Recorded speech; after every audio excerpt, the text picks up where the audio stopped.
I'll be flying back tonight. Gary Caradori had his own airplane. He took off about 1:30. His plane exploded in midair.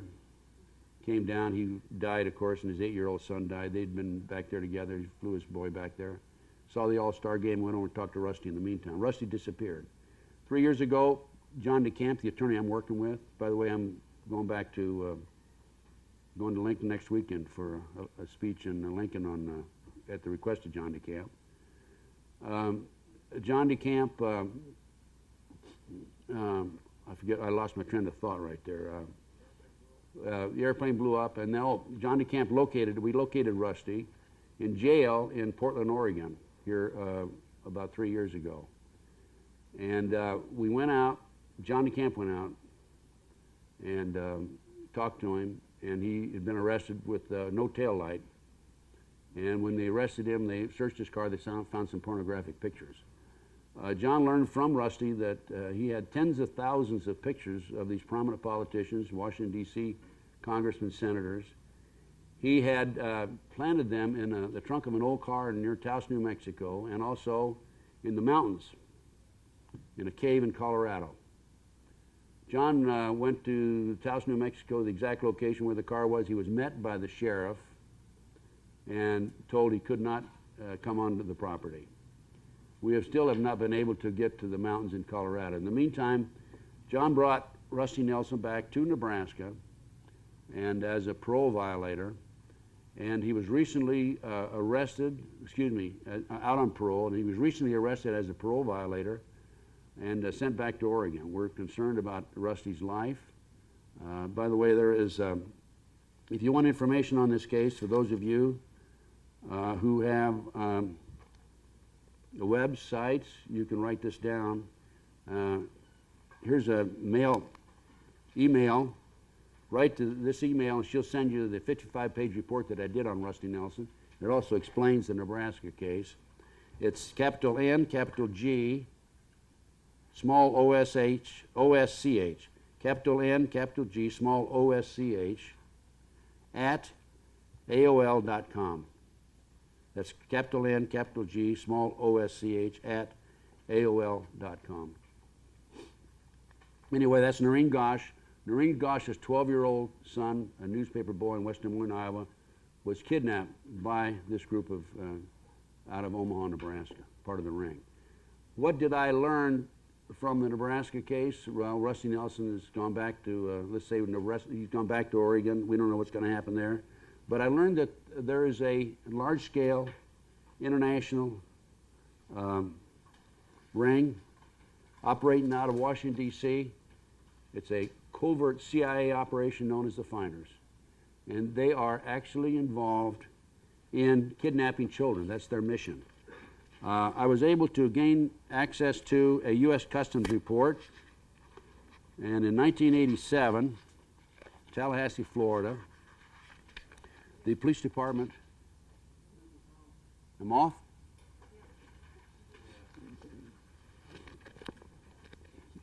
How come nobody else has any trouble? I have all these problems. You predicted that. It's Satan at work. Don't tell me. I know that guy when he operates. You got it? You got me back? How long have you been off? Oh, a couple of seconds? Okay. Okay, the Tallahassee Police Department, February 5, this is, by the way, is in a report that I got some dynamite documentation, folks. It's in a report that I put together called Documentation New World Order. I gained access to a Department of the Treasury, United States Customs Service investigation. I have the report right here in front of me. And on February the 5th, 1987, the Tallahassee Police Department was anonymously called, and there were 2 men, 6 children, ages 2 to 6, in the park. The children had been bitten with mosquitoes, fleas, and everything else, insect bites. They were dirty. They were not wearing any underwear. And all the children had not been bathed in days. And the 2 men who were well-dressed in a van, Dodge van with a Virginia license, Michael Houlihan and Douglas Ammerman. The children in this report, by the way, are identified and gives their names and their ages. And they said they were going to Mexico to a school for smart kids. So the customs was called into the case because they thought there might be pornography involved. And this customs agent in D.C. went over to the Metropolitan Police because the Tallahassee Police had notified the Metropolitan Police in Washington, D.C. They obtained a search warrant, went out and searched the premises of the location of this organization known as the Finders. They found that the kids were en route to Mexico to attend a smart school. The children were unaware of the function and purpose of the telephone, television, and toilets. The children, as stated, they were not allowed to live indoors and were only given food as a reward. This is quite an extensive report, about 12, 14 pages long. The Metropolitan Police, by the way, the locations of the Finders, 1307 4th Street Northeast and 3918, 3920 W Street Northwest in Washington, D.C. The Metropolitan Police said they had an informant who talked about rituals that had been performed at the Finders location, sex orgies involving children, and there's supposed to have been an unsolved murder that was committed there. There were instructions on the impregnation of female members of the community, known as the Finders, purchasing children, trading, and kidnapping. There were telex messages using MCI account numbers between a computer terminal believed to be located in the same room and others across the country and in foreign locations. And this report goes on and on and on. Now, there was communication for children, the transporting of children. London, Germany, the Bahamas, Japan, Hong Kong, Malaysia, Africa, Costa Rica, and Europe. There was also a file identified as a Palestinian, and so forth. Now, I'll jump right over to the last page. Oh, by the way, they talked about terrorism. They talked about bank accounts, international financing, and so forth. Okay, this customs agent went to receive a final briefing March 31, 1987. I contacted Detective James Bradley of Washington, D.C. Metropolitan Police Department. I was to meet with Bradley to review the documents seized pursuant to the 2 search warrants executed in February 87. The meeting was to take place April 2 and 3, 87. He talks about having arrived there, but Bradley wasn't available, so he talks to somebody else. I was advised that all the passport data had been turned over to the State Department for their investigation. The passports were located in the van, and that's why they brought in the State Department. The State Department in turn advised Metropolitan Police that all travel and use of the passports by the holders of the passports was within the law and no action would be taken. This included travel to Moscow, North Korea, and North Vietnam from the late 50s to the mid-70s. Travel was illegal at that time in those countries, by the way. The individual further advised me of circumstances which indicated that the investigation into the activity of the Finders had become a CIA internal matter. The Metropolitan Police report had been classified secret. It was not available for review in the interest of national security, of course. I was advised that the FBI had withdrawn from the investigation several weeks prior to that, and that the FBI Foreign Counterintelligence Division, that's Division 5, had directed the Metropolitan Police Department not to advise the FBI Washington Field Office of anything that had transpired. No further information will be available, no further action will be taken, no action will be taken on the basis of this report. I did a little checking on the Finders after that. Here's what my source came back. The Finders is a CIA front established in the 1960s. It has top clearance and protection in the assignment task of kidnapping and torture programming young children throughout the United States. Members are specially trained government kidnappers known to be sexual degenerates who involve the kidnapped children in satanic sex orgies and bloody rituals, as well as murders of other children and slaughter of animals. They use a fleet of unmarked vans to grab targeted children from parks and schoolyards. In doing so, they use children within their organization as decoys to attract the victims close to the vans where they are grabbed by the adults. Same thing as Paul Benassi told me earlier. They then drug the children and transport them to a series of safe houses for safekeeping. Paul said that as soon as they get them in the back seat of the car, they put chloroform over their faces and they put them to sleep right away. They are then used in their ceremonies for body parts, sex slaves, and some are auctioned off at various locations in the Northern Hemisphere. In the past, they have been auctioned off near a location in Las Vegas and Toronto, Canada. Marion David so-and-so is the leader of the cult, and he is an identified homosexual and pedophile and a CIA officer. His son was an employee of the CIA proprietary firm Air America, which was notorious for smuggling drugs destined for the United States out of the Golden Triangle into Saigon during the Vietnam War. How am I doing on time, by the way? Huh? I just started? Wow. Okay. Anyway, let me just mention a couple things. This is just, it really tears me apart to see these kidnapped kids. And the Reader's Digest, July 1982, says there's 100,000 children disappear every year and are never heard from again. 100,000. Now, the great FBI can tell you how many cars were stolen last year, how many aggravated assaults, how many rapes, statutory rapes, how many bank robberies, but they can't tell you how many kids disappear every year. This is an estimate by the Reader's Digest. This article, July 1982, specifically points that out. Where is the FBI? Where's the federal government? Now, if you stop and think about it, 1982 to the present, 100,000 a year, that's quite a few, that's several million people. Kids, children. I receive complaints from parents every week about where'd my child go. I had a lady come here last night just to meet with me because she heard I was going to be here. I'm going to meet with her Tuesday. Her child, I can't go into details because I don't want to jeopardize anybody, but it involves a satanic cult and the kidnapping and the murder of a kid, of a child, a little infant. These kids in the McMartin case talked about babies being thrown into the fire. I have a case out of Philadelphia, Lou Bear. He hadn't seen his children in something like 7 or 8 years. I went back in the late 80s, early 90s, whatever it was, to testify for Lou. And what happened is Lou got tired of the court system. He couldn't get relief from the courts because they took his baby, they took his children. His ex-wife has him with her boyfriend, who's a satanic cult activist, and the courts refused to consider that possibility, and Lou lost his kids to his ex-wife and the boyfriend. And the kids would come home and tell him, Daddy, they're doing this to me, they're doing that to me. We're talking about group sex, and we're talking about exposing them to murders and homicides. And we're talking about cutting up babies, and we're talking about throwing them in the fire, as the McMartin kids had said. So Lou got tired of it. And one day, Lou had visitation, and he just took his kids and kept on driving. And the great FBI ran him down eventually. He had him for several months. And I have a number of cases like that where the great FBI runs him down.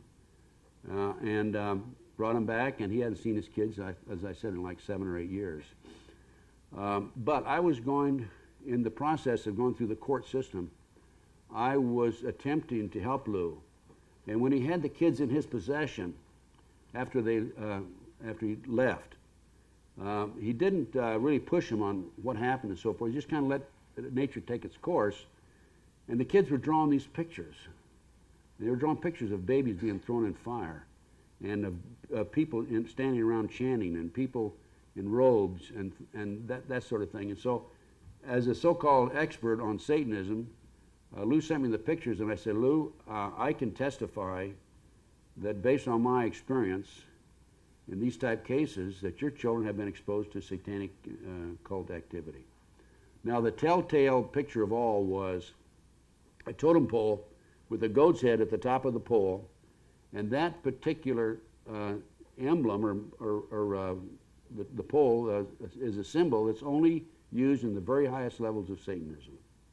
So I was willing to testify. I went back to Philadelphia to testify that based on these drawings, these kids have been exposed to satanic activity. The judge wouldn't even let me in the courtroom. Wouldn't even let me in the courtroom.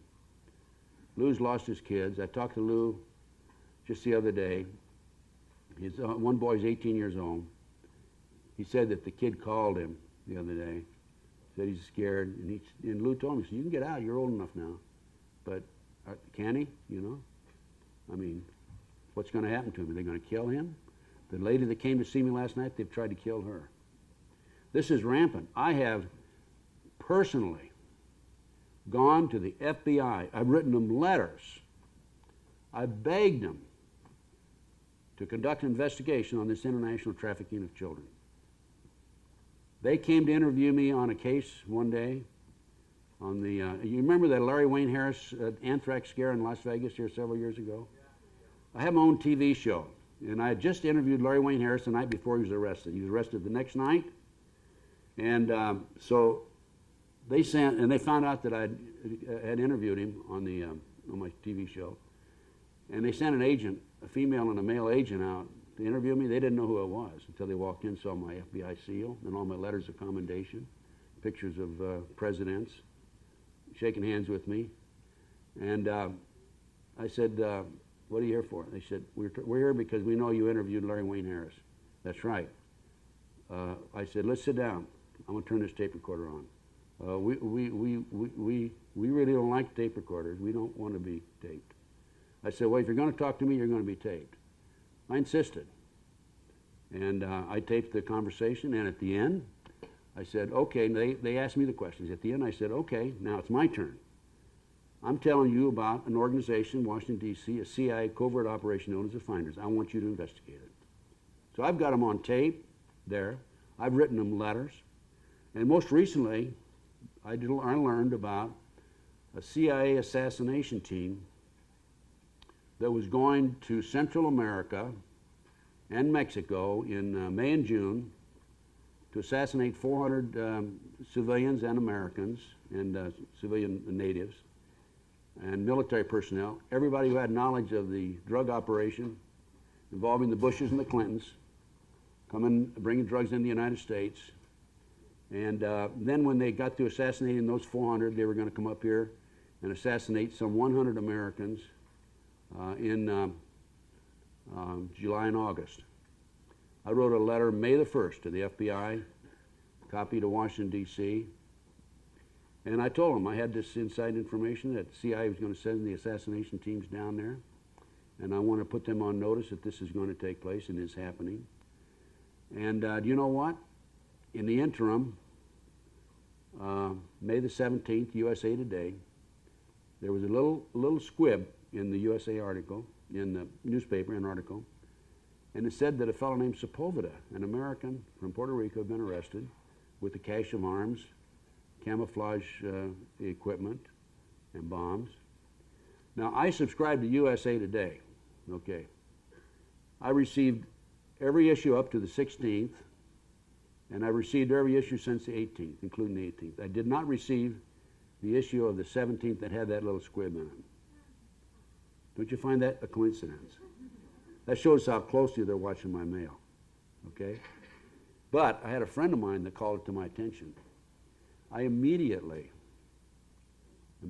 called the Attorney General's office in Mexico, and I called the police department in Nuevo Laredo, Mexico, told them about the information I received about this CIA assassination squads going down there to murder those people. And what do you know? In the meantime, I learned about another individual, Robles, who was arrested in Mexico, Nuevo Laredo also, because I had established liaison with the chief of police down there. Robles was also an American with a cache of arms, guns and bombs. And it's interesting because those of you, by the way, who took down that email address, I put this in that report, and there were a number of what I would consider secret keywords that the chief passed on to me, and telephone numbers that they took off of this Robles fellow, and I put it right in my report and sent it out. That report went out initially to about 400 people on the email. This email is beautiful, and I'm not a part of it because I'm a lone ranger, I'm a one-man army, I don't know how to operate, I don't have time. I was on email at one time, and I was getting 150 letters a day, and I just couldn't keep up with it. So I had to quit. But anyway, that went out to about 400 people, and believe it or not, out of the 400, about a third of them came back and said, "Don't bother me with this trash." That shows you know, how people care, how compassionate they are. And the others copied it and sent it around. I'm on a radio show every Wednesday, as I mentioned, the Sam Solomon Show. And Sam told me that, Stan told me, I sent it to him, one of the first ones. He said, in addition to the one that I sent him, he said he must have received 100 more from other people. So people are taking that report and sending it around the world. It's gone around the world quite a few times. Now, I have with me here USA Today. Again, another little article, June 29th, year 2000. By the way, this has been furnished to the Chief of Police in Nuevo Laredo. And as a result of my letter to the FBI telling them about this assassination squad, with a copy to Laredo Chief Police, who's notified the Attorney General's office in Mexico City, an attorney from the Attorney General's office in Mexico City came to Las Vegas and spent the weekend with me. I briefed him on what's going on in the United States today. I gave him probably $1,500 worth of my research, by the way, on the table over there. Videotapes, reports, and so forth. I have a number of my own reports. Okay, here's June 29th, 2000. This is a third arrest. Americans arrested after taking the wrong turn. 2 Americans were arrested in Ciudad Juarez, Mexico, after authorities found 550,000 cartridges of ammunition worth $440,000 in their truck. Nancy Lee Anderson and her brother Terry Lee Anderson said they had no intention of going into Mexico. They said they had simply taken a wrong turn on the way to Montana from Arkansas. Now, I'm telling you, if that isn't CIA, nothing's CIA. What civilians walk around or drive around in a truck with $440,000 worth of munitions, cartridges, and so forth? I took it upon myself. One day I was thinking, I said, you know, we all have to do everything we can within our power, within our means, based on our training and experience, to do something about what's going on in the world today. And as a result of that, I decided in 1996 that I would run for President of the United States. Okay?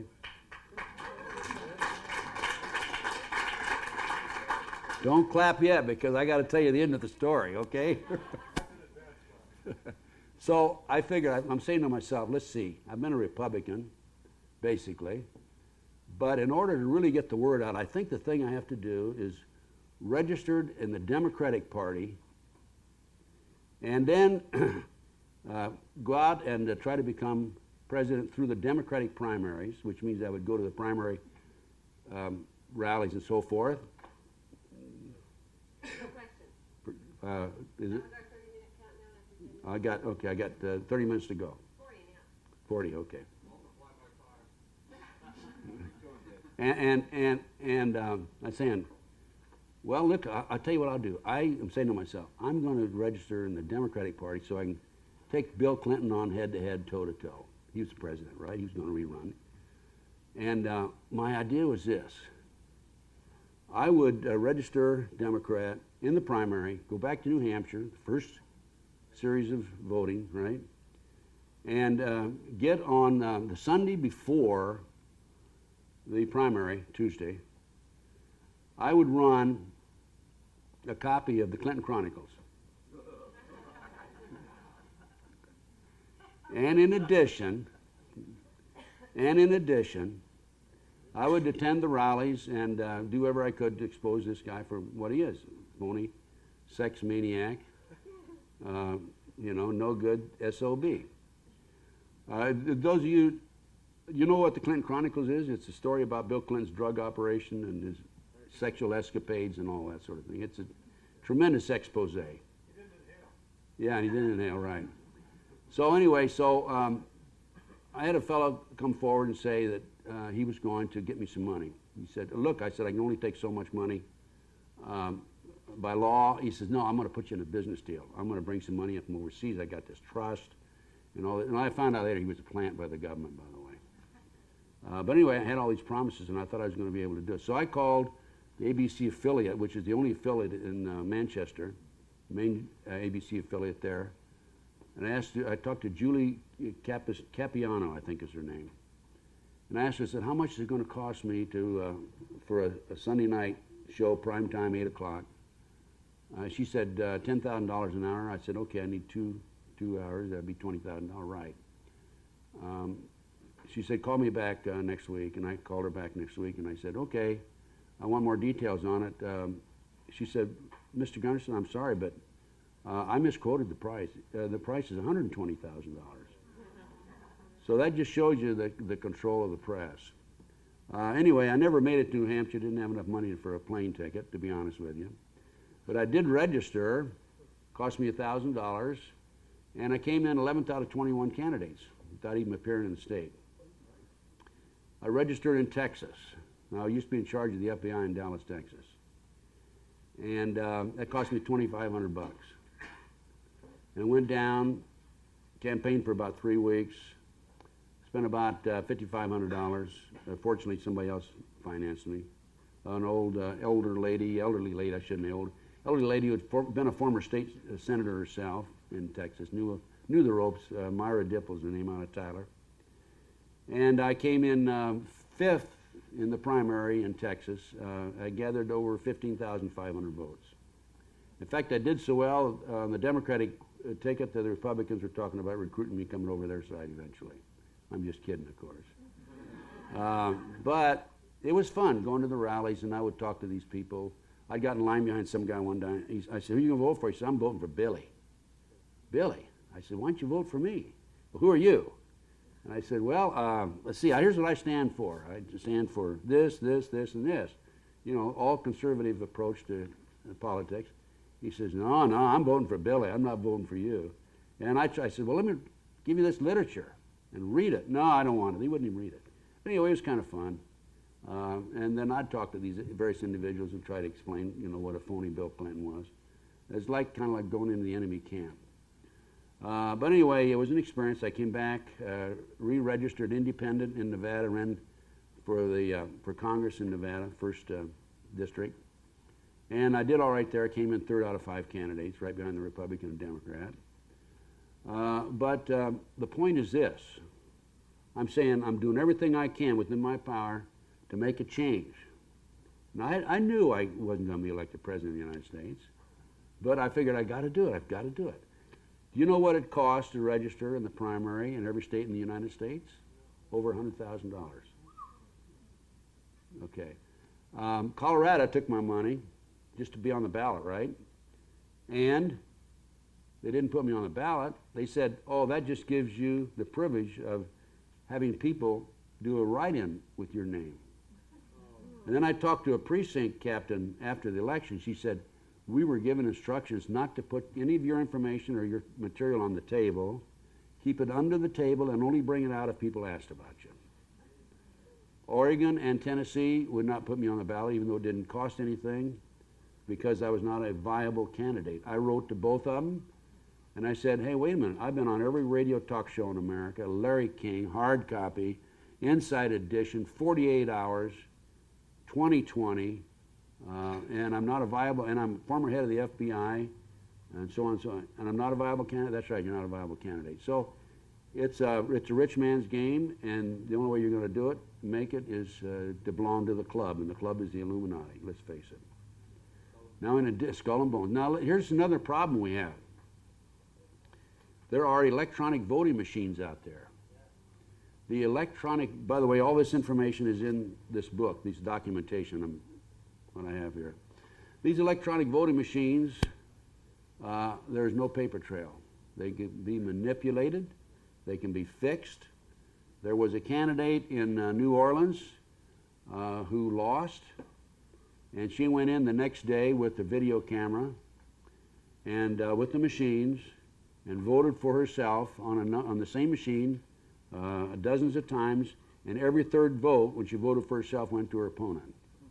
Is that what happened to John McCain? I don't know about McCain, but John DeCamp in Nebraska? No, John McCain. During the primary?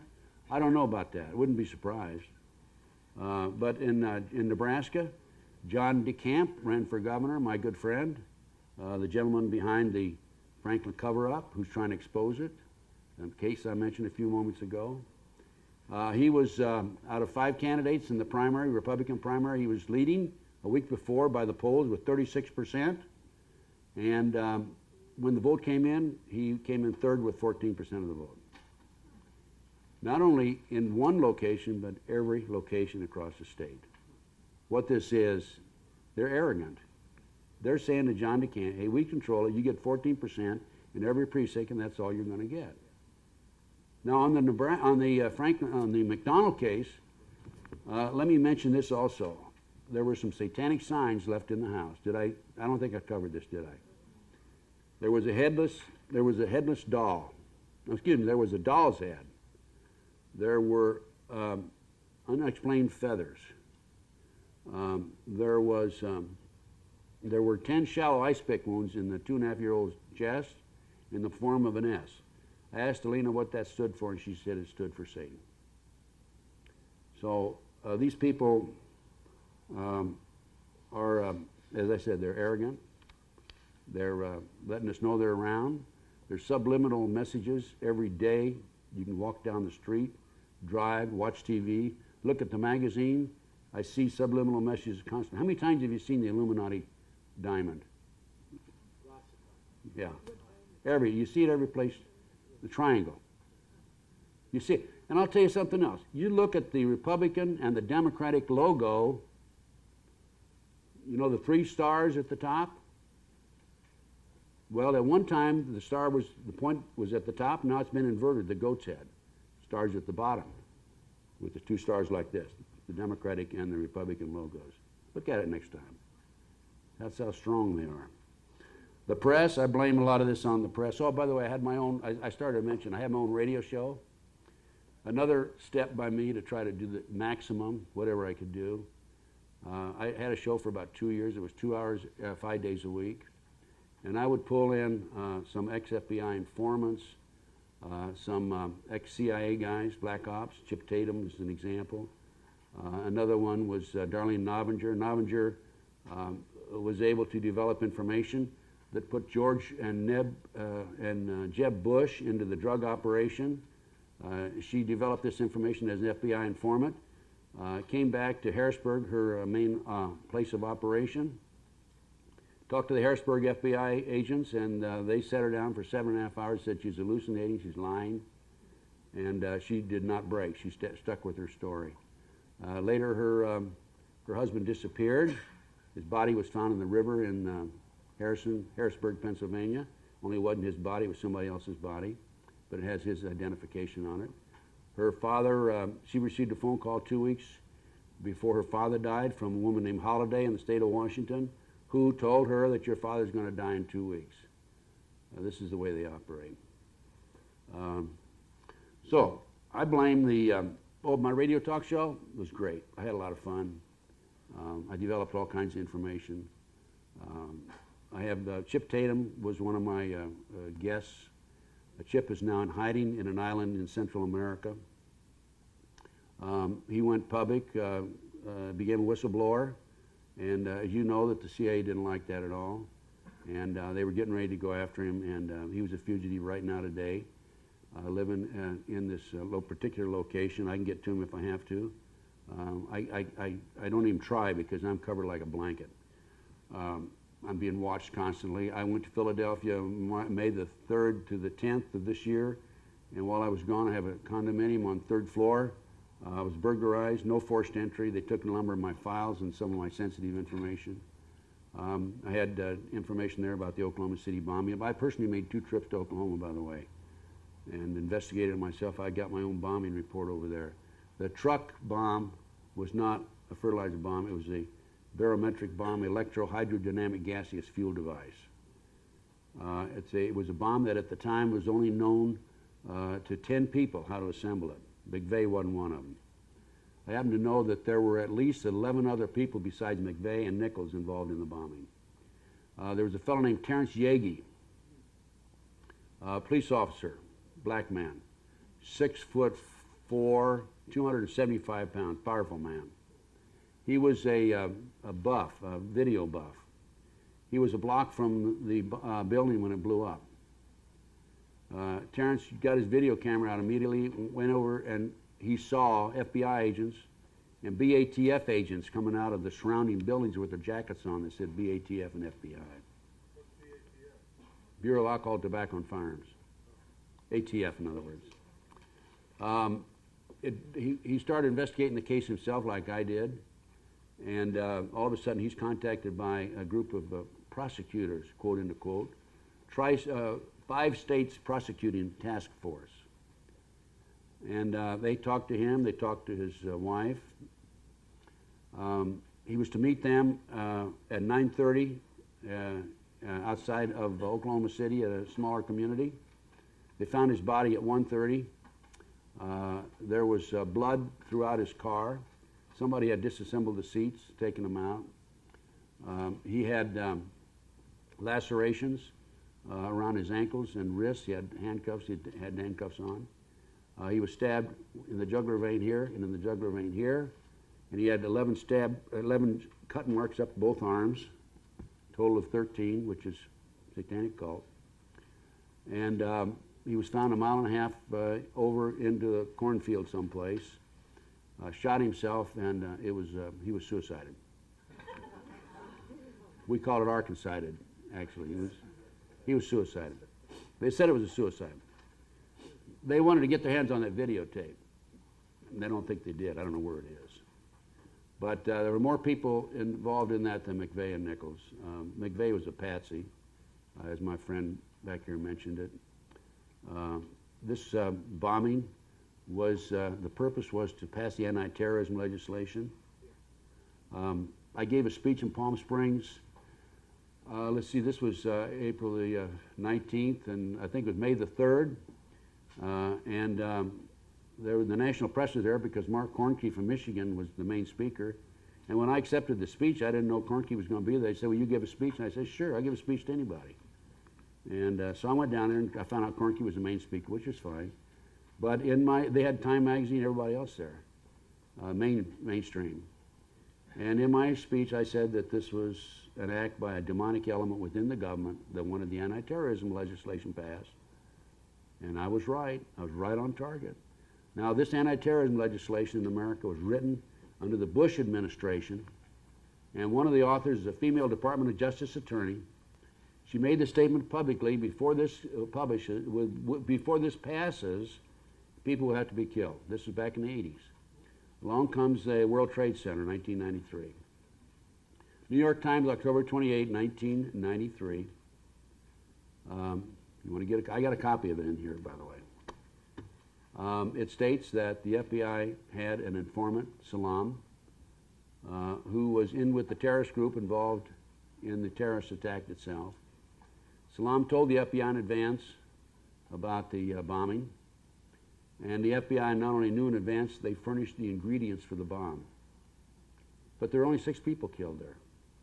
$1 million, 1,000 people injured, and $500,000 in damage. Not enough people killed to pass the anti-terrorism.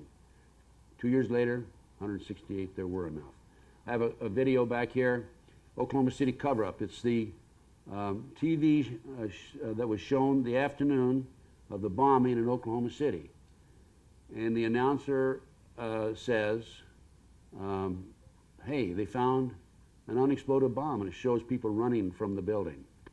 And a little while later, the announcer says, they found another unexploded bomb. This time we're going to find out who did this because it has U.S. Army written on it. Now, this is right on TV, right? The true facts will usually be stated within a day or a day and a half after the incident. After that, then they start spinning it, right, and changing it. But like I said today, the satanic aspect of it on these school shootings. This is right there. I mean, it cannot be refuted. There were, as I said, there were 11 other people involved in the bombing. The government knew about it. A girl named Carol Howe was an ATF informant. She told the ATF about it in advance. In fact, she helped case the building with some of the terrorists. There was a fellow named Kerry Gagan in Denver, Colorado, who was an FBI informant out of Mexico City, working with the Iranians. He told the FBI about the bombing in advance. And what did they do with Carol Howe and with Kerry Gay? You want to guess? They prosecuted him. They tried to put him in jail because they didn't want him talking. What happened a year after the bombing? The Anti-terrorism passed.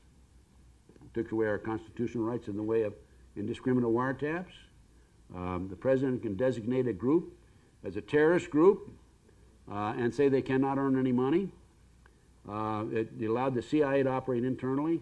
Before that, they couldn't operate in the United States, and it goes on and on and on. Now, one other point I want to make, and then we'll take questions. And that is the great American news media, the mainstream media. I have an article in here, in this book, and it's not an article, it's part of the Congressional Record, February 9, 1917. And a Congressman Callaway makes a statement in there that in 1915, the J.P. Morgan interests bought up 25 of America's leading newspapers for the purpose of controlling the news in the United States, inserted their own editors, and thereafter began a campaign to control the mainstream media and the information that went to the American people. This was 85 years ago, folks. What do you think they've done since then? Look at Peter Jennings and Dan Rather and Paul and Brokaw. Brokaw, by the way, is from Omaha, and he's a very close friend of Warren Buffett. Warren Buffett, one of the richest men in America, has been identified by the kids in Omaha, by the way. So there you go. Mainstream media, they've got them in their hip pocket. People Magazine, on my McMartin case. People Magazine did an article on the tunnels, the fact that we found tunnels. They interviewed Gary Stickle, the archaeologist, and we gave him all the documentation. I have the documentation in this book here also. And you know what? They came right out in their magazine and said they didn't find any tunnels in the tunnel dig. So, let's, any more? Should we take questions? How much time do we have? You have another 23 minutes for questions. Anybody want to ask any questions? Yes. Good night, please. Huh?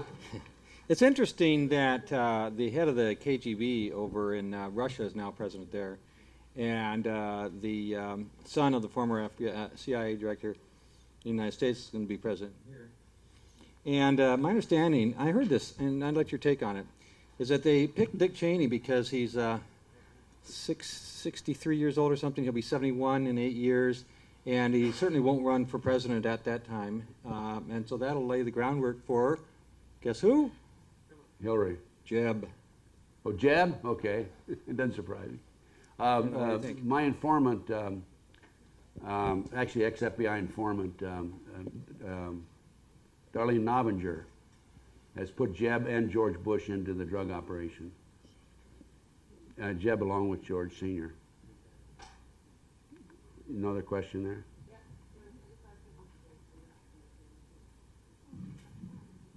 Curious about a couple of things. I can't remember the details even, and that shows how much our press had control over a case about probably 10 years ago in Saskatoon, near Saskatoon. Does anyone here remember that? Martinsville. Did you ever hear about that?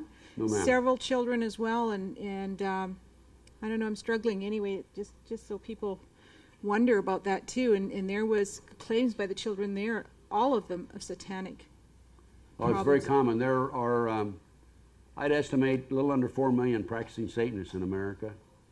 And I came across this, it's a projected figure. I have an informant in the South Bay area of Los Angeles, population 200,000. An informant told me there's probably 3,000 practicing Satanists there. Lincoln, Nebraska, population 200,000. Another informant, separate, said she thought that there were about 3,000 there. Iowa City, Iowa, population 100,000. Third informant, not known to the other informant, said there's 1,500. So if you take that figure and project it, it's 1.5% of the population. Excuse me, and that's a little under 4 million people in the United States that are involved in this sort of thing. That's heavy, but that's what I come up with. As a Canadian, I really want to fool myself that this isn't happening here. Oh no, it's very common. Victoria is very heavily concentrated with satanic activity. In fact, the lady that's I'm going to meet with her Tuesday. The case we're going to discuss is out of Victoria. I might mention also that 3 separate sources on the number of human sacrifices, between 50 and 60,000 a year. And we're talking now, you know, Ken Lanning is the behavioral science expert in Quantico, Virginia for the FBI. And even though I've furnished him and the FBI documents and upon document of information, he says that there's no organized satanic movement, it's only dabblers. And on the McMartin case, one of the best finds we had in the way of an artifact was the kid said there was a tunnel next to the west room. It was a school room. And we went down with a backhoe right straight down about 15 feet, right next to the wall where the kid said there was a tunnel. This has been filled in now. And there was a plastic bag there, half sticking out and half under the beam, the support, house support. We pulled it out. It was a Disney bag, and it was copyright 1982, which gives us a time frame of 1982 or 83 when they filled in the tunnels. And the case broke in 1982, by the way. They went out there to fill those tunnels. Yes, ma'am. And is the John Bonet case connected with all of this too? Because I have no documentation that it is. Based on the circumstances, I believe it is. There are ligatures on the child's neck. That's one of the signs, by the way. And in the mind control program, ligatures of bruises. And in the mind control program, what they do, they take them right up to the edge of death and bring them back. That's one of the tortures. And I suspect they took her right up the edge of death and couldn't bring her back. They went a little too far. Are you familiar with Linda Thompson? I know of her. All right. You know if she's still alive or anything like that? Because I know she puts out a lot of same materials that you are and take the same stand, although she's not with the FBI. She's a lawyer out of Indianapolis area. I don't know what's happened to her. I haven't heard from her in several years. Yeah, I haven't heard from her in 3 years. I just wonder if you knew. Phil Schneider, are you familiar with that name? Mm-hmm. Yes. Do you know what exactly happened with him, and is he credible from the tapes that he did on the tunneling under Area 51 and some of the other areas under the United States? I don't know. If he's credible, I know of his work. I've heard a lot of stories about tunnels and cities, underground cities. I've also heard a lot of stories about internment camps. There is a new federal execution center in Terre Haute, Indiana. It houses, I think, 52 people. We haven't had a federal execution since 1962. I was reading some material the other day about an internment camp in Alaska. It's supposed to house 1 million people. Getting back to the underground cities and the tunnels, I would say there's good possibility of it, but you know, proving it's something else. You read these things, proving it is another thing. Yeah, I know that Phil had said that he was about to expose it. He had mapped them all out, and two months before the book was to be released, he was killed. Oh, he committed suicide, I assume. Yeah, somebody suicided him. Yeah. Yeah. Well, you know, in the Waco case, the key witness for the families was murdered just before he was to testify. He was an infrared specialist, expert, and he had already given depositions, as I recall. He'd given deposition that the infrared analysis of the films of the Waco incident showed that the government did fire into the compound. And that's what Linda Thompson, she just finished exposing that, as well as the containment camps, the concentration camps, and it was shortly after that we never heard from her again. So, yeah, they're sneaky, and there's a lot of people that have disappeared.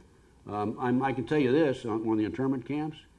1997, I had dinner with an individual who had formerly been the civilian member of the prison board in the state of Texas. It's a high political position.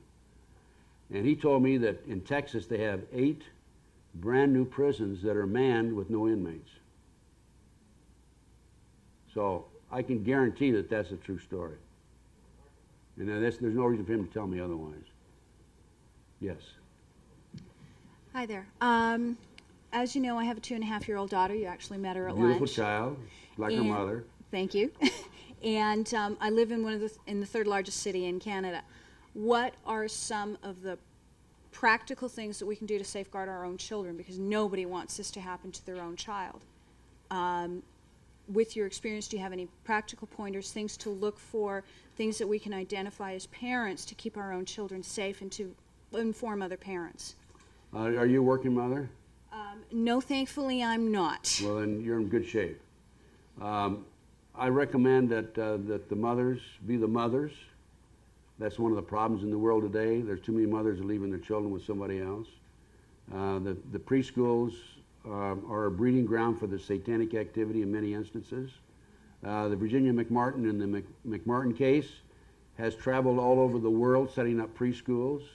Dr. Roland Summit, former psychiatrist, UCLA Harbor Hospital, who's been involved in these issues, told me that there are 50 other preschools around the country where the kids talked about tunnels under the school. So the main thing, as I see it, with your children is to watch your children like a hawk. Don't let them out of your sight. I've known of kids who were kidnapped in grocery stores when their parents were shopping in the grocery store. The kids go around the corner, they never see them again.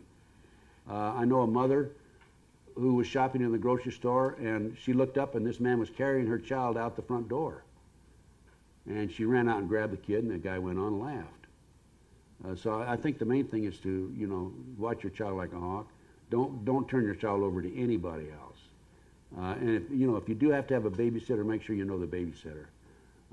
One of the things that they did with the kids in the McMartin case is they would tell these little 2, 3, 4-year-old kids in front, after they would burn the babies or sacrifice the babies or cut them up, we're going to do this to your brother, your sister, your mother, your daddy if you talk. And the one little girl, they took her home, molested her in her own bedroom, left a memento there, took her cat, came back, and sacrificed the cat in front of her and the other kids. And you think that's why the big issue is, well, why don't the children talk? Why don't the children? They don't dare talk. They're scared to death. Main thing is just watch your child closely. That's all I mean. Now I have a list. If you are suspect of your child being molested, or if you do have your kid in a preschool and you think there's a problem, I have a whole checkoff list of things to look for, like blood in the diaper, change of personality, the child has an unusual interest in her genitals, his or her genitals, that sort of thing. That's a list of about 3 or 4 pages long. And if somebody wants to drop me a note, I didn't bring it with me, I'll be glad to furnish it to them. By the way, while I'm thinking about it, I've got I've got some fantastic research over there. I got some great videos. Normally those videos sell for like $23 in the States. If anybody wants them, I just soon not take them back with me. I'd like to leave them here in Canada, to be honest with you. I'll give them to you for $20 each, which is about $12 US. Anything on that table except the Bryce Taylor, you can have that for $20 flat across the board. I have an article here that I meant to say something about during the lecture. It was in the recent National Enquirer. It's about all the people that have been killed, murdered, suicided, or suspiciously dead from the Clinton administration. The number is up to 45 people. I thought it was higher than that, but you know. That's since he's been president? That's since he's been president, including the 2 little boys in Arkansas who they said committed suicide. Teenagers Kevin Ives and Don Henry were run over and killed by a train in rural Arkansas after they supposedly fell asleep on the tracks in a marijuana-induced stupor. Ives' mother, however, says the boys witnessed drug drops linked to Clinton pals, and a forensic expert concluded they were murdered. The next 4 victims are teens who allegedly knew too much about what Ives and Henry had witnessed. They went out one night camping, these 2 little boys, I think they're 11 and 12 years old, and they ran into a drug drop that ties back into Clinton and his boys. A plane was coming in and they dropped some packages, and they were stabbed in the back, and then they were placed on the railroad tracks and tried to make it look like suicide. They were murdered, covered up by the Clinton administration. One of the saddest stories here on the Clinton situation, there's a little girl named Mary Mahoney who was an intern and who was approached by, Clinton put a move on her. She was a little 21-year-old girl. And she quit the White House for that reason. I went over and got a job in Georgetown working for Starbucks. And Chelsea came in there one night and ordered, and saw her, said hello to her, and ordered a cup of coffee. 2 weeks later, some gunmen came in and killed her and 2 other people in Starbucks. Shot them. No robbery, just murdered him. This man is a brutal, evil psychopath. And so are his buddies. Yes, question. What approach, if any, might we be taking to speak to our own children about these issues, or do we simply risk losing our children by talking to them about it? Oh, boy, that's a tough one. Are there any psychiatrists here? I think that's a call you have to make. I don't think it hurts to educate your kids and to scare the hell out of them about this is what's going on here. What usually happens in the Satanic movement, these kids are multi-generation. The mothers and fathers, the grandmothers, grandfathers are part of the movement. And like Kathy O'Brien and Bryce Taylor, and I have a book by Bryce over here, thanks to the memories, they were born into the movement. And so the problem that you have is your kids now, if you're not multi-generation yourself, or your parent, or your parents, their grandparents, the problem you have is them being recruited now, when they get into junior high and high school. I think a good solid base is a good Christian background. And talk to your kids about what's right and what's wrong. Educate them on this. Sure, I'd let them know about what they can expect, because if there's any indication at all or inclination that they have that they might be recruited, they will come after them. What they usually do is they start with little parties, and they'll bring out a little marijuana. If the kid doesn't object to that, they go on to something harder, and then they go on to something harder. And they usually observe these kids for about 2 years before they try to recruit them. It's a long process because they don't want anybody coming in who's going to, be an informant against them or against their interests. I'd tell your kids about it. I'd educate them. Yeah. Thank you, Ted. The evidence is overwhelming about what you're saying in regard to the Clinton administration. As you said, the Clinton Chronicles, The Rise of Bill Clinton, the book by the British author, The Secret Life of Bill Clinton, et cetera, et cetera. The evidence is overwhelming, and yet you get people like Lyndon LaRouche who are Clinton apologists. Is he an agent provocateur, or what do you know about Lyndon LaRouche? Lyndon LaRouche, I know Lyndon LaRouche very well. In fact, I was on the, quote, campaign trail with him. He was at some of the primaries, events that I was at. You have to look back at what happened to Lyndon. Lyndon was arrested and put in jail, right? He got out. I think he got out early. So, do you think he made a deal with somebody to get out early? I don't know. Okay, we're on the same wavelength. Okay.